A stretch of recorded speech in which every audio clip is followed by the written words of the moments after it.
This story happened in the fall of 1988 in a small, heavily wooded town in Oregon. This place was as secluded as they come, tucked miles away from the nearest major road and surrounded by dense pine forests that stretched endlessly into the distance. The locals loved it that way.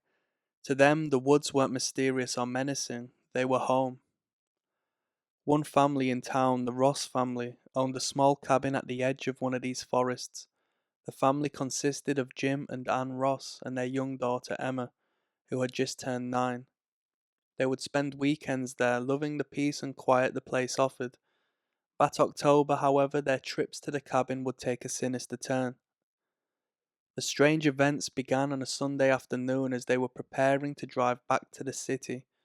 Jim was loading up the car when Emma pointed out something odd. A small stuffed bear lying in the middle of the dirt road leading away from their property. She excitedly picked it up, thinking it must have been left by another family, but Jim shook his head. There were no other families anywhere nearby, and he couldn't think of a single way it could have ended up there. They thought little of it, but the next weekend when they returned to the cabin, Jim noticed something else. The stuffed bear was back. Not lying in the same spot on the road, but placed neatly on the top step of their porch, looking like it had been carefully positioned to watch the house. He brushed it off, thinking maybe an animal had dragged it there, but Emma was thrilled. She took it inside and added it to her small collection, should I say, of stuffed animals.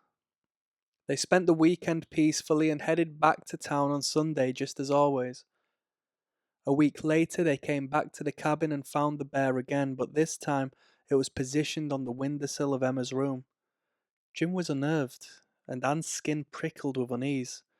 They both knew that Emma had taken the bear back to the city with her, so how had it reappeared? Emma insisted she hadn't brought it back with her, and a quick check of the bag confirmed it.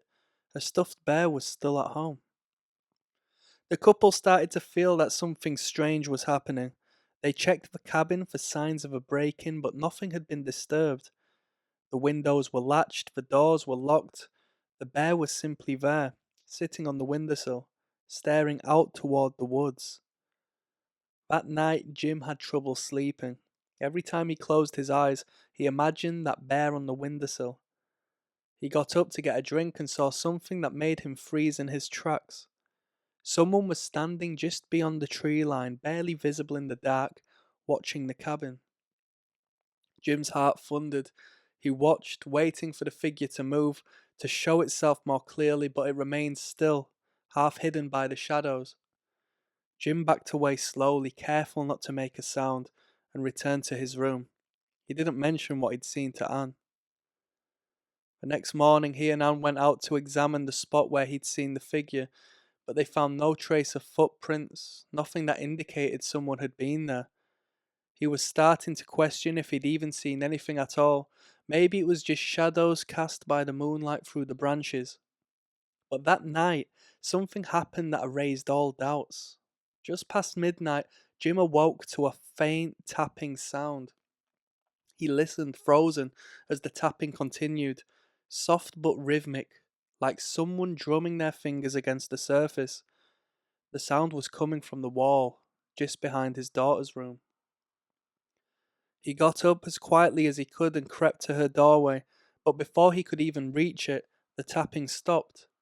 He pushed open the door and looked in, heart pounding. Emma was fast asleep, but there on her bedside table was the stuffed bear, the same bear he'd left outside the night before. Swallowing his panic, he took the bear, crept outside, and threw it into the woods as hard as he could. He watched as it vanished into the shadows, determined to be rid of it once and for all. The next morning, Emma noticed it was gone but didn't seem too upset, and they left for the city shortly after. Jim hoped they'd seen the last of it. When they returned to the cabin the following weekend, they were greeted by the familiar chill of unease. Anne went to unpack while Jim went to check the porch and the surrounding area, hoping that maybe the bear had somehow remained lost in the woods. But as he stepped into the cabin, he stopped cold. There it was, the bear, sitting in the middle of the living room floor, facing the door as if waiting for them. His throat tightened as he picked it up. It felt cold, unnaturally so, and as he turned it in his hands, he noticed something that made his blood run cold. A small, almost imperceptible smile stitched onto its face. That night Jim was restless, the unease simmering into outright dread. Just past midnight he heard a voice, soft, almost like a whisper. It was faint, coming from the direction of Emma's room. "Emma, come outside." His heart seized. He dashed down the hall, threw open the door and grabbed her, pulling her close. She blinked awake, startled. He searched the room, but there was no one there.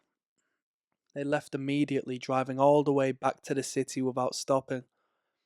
After that night, they never returned to the cabin. Jim eventually sold it, but not before giving a warning to the new owners about the bear. No one believed him, of course, but according to local rumours, the new owners moved out just a few months later.